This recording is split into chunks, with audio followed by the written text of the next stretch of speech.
Channel 5 நேயர்களுக்கு வணக்கம். அதிமுக பாஜக இடையிலான கூட்டணியை உடைக்க அண்ணாமலை திட்டம் போடுறாரா? அதாவது அதிமுக மற்றும் பாஜக இடையிலான கூட்டணியை உடைக்க அண்ணாமலை திட்டம் போடுறாரு அப்படின்ட்டு பாஜக மாநில தலைவரான நயினார் நாகேந்திரன் அவரோட ஆதரவாளர்கள் பாஜகவோட மேலிடத்துல புகார் அளிச்சிருக்காங்க.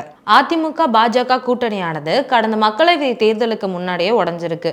ஏன்னா 1991 இருந்து 1990 வரை நடந்த ஜெயலலிதா தலைமையிலான அதிமுக ஆட்சியை கடுமையான ஒரு மோசமான ஆட்சி அப்படின்னு சொல்லிட்டு அண்ணாமலை அவர் விமர்சிச்சிருக்காரு. இதனால அதிமுக மற்றும் பாஜக இடையிலான கூட்டணி உடைஞ்சிருக்கு. அதே சமயம் மக்களவை தேர்தலில் இரண்டு கட்சியும் கடுமையான தோல்வியை தழுவியிருக்காங்க. அண்ணாமலையோட இந்த செயலை கண்டிச்சு பாஜக மாநில தலைவர் இந்த பொறுப்புல இருந்து அவரை நீக்கிட்டு நயினார் நாகேந்திரன் அப்படின்னு ஒருத்தரை பாஜக மாநில தலைவர் பொறுப்புல அமர்த்துறாங்க.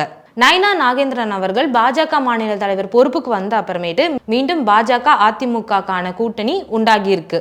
உட்கட்சி பூசல் காரணமாக வெகு நாட்களாக பத்திரிகையாளர்களை சந்திச்சு பேசாம இருந்த அண்ணாமலை நேற்று பத்திரிகை நிருபர்களிடம் ஒரு பேட்டி தராரு. என்னன்னா, அமைச்சரவையில் பங்கு தான் அமித்ஷாவோட கருத்து, அவருடைய கருத்து தான் என்னுடைய கருத்து, மற்ற கட்சியினர் யாருடைய கருத்தும் கேட்க முடியாது அப்படின்னு சொல்லிட்டு எடப்பாடி பழனிசாமியை சுட்டி காட்டுற மாதிரி பேசியிருக்காரு அவரு. இதற்கு நயினார் நாகேந்திரன் அவருடைய ஆதரவாளர்கள் அண்ணாமலையை கடுமையான எதிர்ப்பு தெரிவிச்சு பேசியிருக்காங்க. கூட்டணி குறித்து பேசுறதுக்கு அமித்ஷாவுக்கு மட்டும்தான் உரிமை இருக்கு, பாஜகவில் எந்த பதவியிலையும் இல்லாத அண்ணாமலை எப்படி அதை பத்தி பேசுவாரு அப்படின்னு சொல்லிட்டு நயினார் நாகேந்திரன் அவருடைய ஆதரவாளர்கள் பாஜகவோட மேலிடத்துல புகார் அளிச்சிருக்காங்க. அண்ணாமலை அளிச்ச இந்த பேட்டியின் மூலம் நயினார் நாகேந்திர ஆதரவாளர்களுக்கும் அண்ணாமலை ஆதரவாளர்களுக்கும் இடையே மோதல் ஏற்பட்டிருக்கு. இது ஆதரவாளர்களுக்கு மட்டும் ஏற்பட்ட மோதல் மாதிரி மட்டும் அல்லாம இரு தலைவர்களுக்குமே இடையிலான மோதல் மாதிரி இருக்கு. மேலும் அதிமுக உடனான பாஜக கூட்டணியை அண்ணாமலை உடைக்க திட்டமிடுறாரான்ட்டு இனி வர காலங்கள்ல தான் தெரியும்.